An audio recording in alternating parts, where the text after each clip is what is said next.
you're looking for the perfect party food to home make yourself, then look no further. Cooking Company is introducing you to mustard fried chicken. Now don't worry if you don't like mustard, there are always alternatives. You can just simply leave it out or perhaps replace it with something like horseradish. A nice thick sauce, anything will do.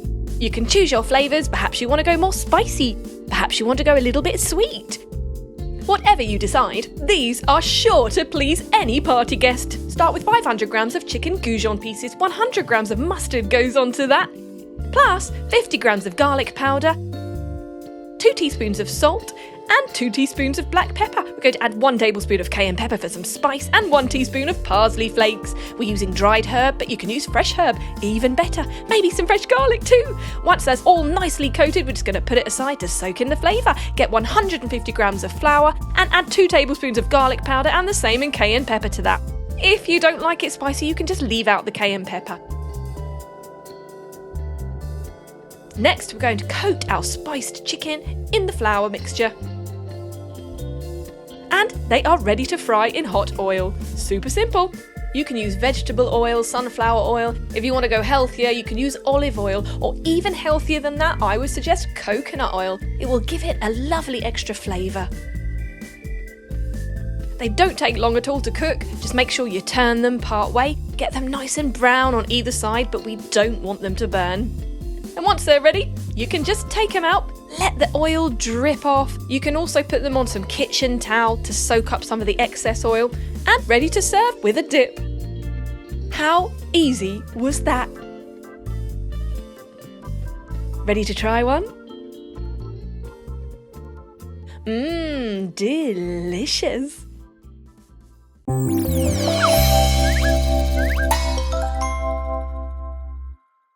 A classic Italian dish, and you can learn how to make it. Throw 200 grams of flour, 1 teaspoon of yeast, and 2 teaspoons of sugar into a large bowl and mix together gently with a spoon. Then pour in 200 milliliters of warm water and use your hands to stir through the dry ingredients. Now pour in 15 milliliters of olive oil and blend it into the mixture by hand to make your dough. Next, flour a clean board and put your ball of dough on top. Knead it repeatedly until you end up with a smooth ball of dough. Now use some olive oil to grease around the sides of a glass bowl. Like so.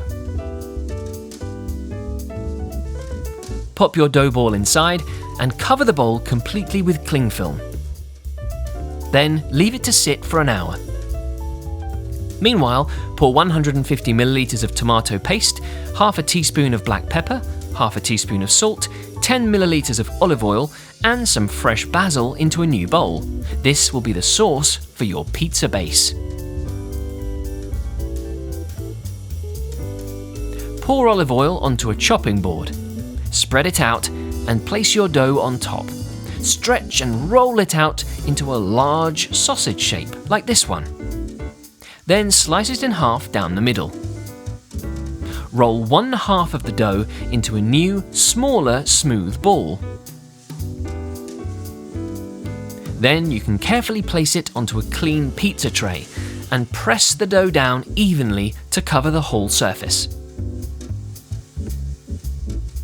Prod the dough with a fork to assist with even cooking.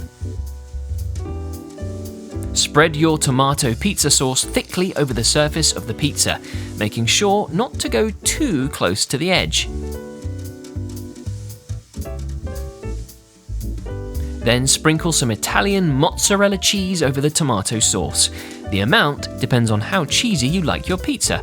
Then add a few leaves of basil on top. Drizzle over some olive oil, and then it's time for you to pop your pizza in the oven for 15 minutes at 200 degrees. When it's done, you'll have a fresh, homemade Margarita Pizza. Well done you! Super tasty!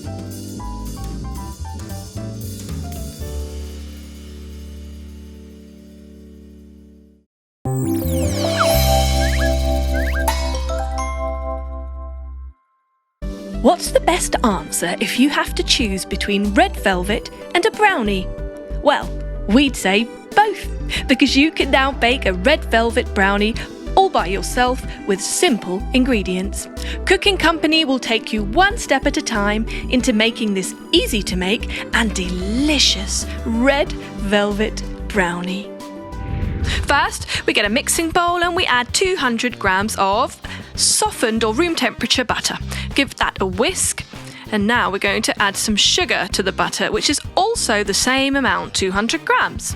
You can use an electric whisk if you want to make things a bit quicker. Then we add 2 eggs. We can add them at the same time. We don't need to add them one at a time. Now, this whisking process will take a little bit longer, so we want to make it nice and smooth. Next comes our food colouring, which, of course, is going to be red. You could choose any colour. You could do blue, purple, green velvet brownie. Why not? Now to that we add the vanilla extract, which gives it a lovely flavour. You can buy some brownie mixture ready-made from the supermarket, so we'll just sift a bag of that in to get rid of any lumps, and then we'll give that a whisk too. We want the texture to be really, really smooth and shiny like this, so that's our batter ready to go in the oven. Before we do that, we're going to just steal a little bit of that butter and put it into a piping bag, because we're going to be using that later. This is going to be an absolutely magical dessert. So now we put our red velvet brownie mixture into our baking tray. Onto some baking paper preferably, because that helps it to not stick to the tray. So generously putting that in, but don't fill it right to the top, smoothing it over, because we're going to need that space later for our cream cheese topping. Now while that's bubbling away, we're going to make our cream cheese layer. So we add cream cheese to a mixing bowl and give that a whisk. Next, we're going to add 200 grams of sugar, just like before, whisk that together. The next thing that's going to happen is we're going to add egg white only, 100 grams. That's approximately 3 to 4 eggs, depending on the size. We want to whisk it till it's really smooth and shiny, add some vanilla extract once again, and there we have our cream cheese layer ready. So now our red velvet brownie is baked and ready out of the oven. So we're going to add a nice big healthy dollop of cream cheese frosting on top, and we're going to spread it out nice and evenly. Now this should fill to the top of your baking tray. Smooth it over just like that. Now here comes the fun part. We get to decorate. We're doing a nice spiral pattern. We're using the red velvet brownie mixture to make a pretty pattern. Now if you want, you can get a stick or something like a toothpick to swipe across the piping that you've already put on there. And look, we have a beautiful looking sort of Charlotte's Web. Now we bake that at a slightly lower temperature, 150 degrees for approximately 15 minutes. And there you have it. Red velvet brownie. Amazing. Go on then, give us a slice. Mmm.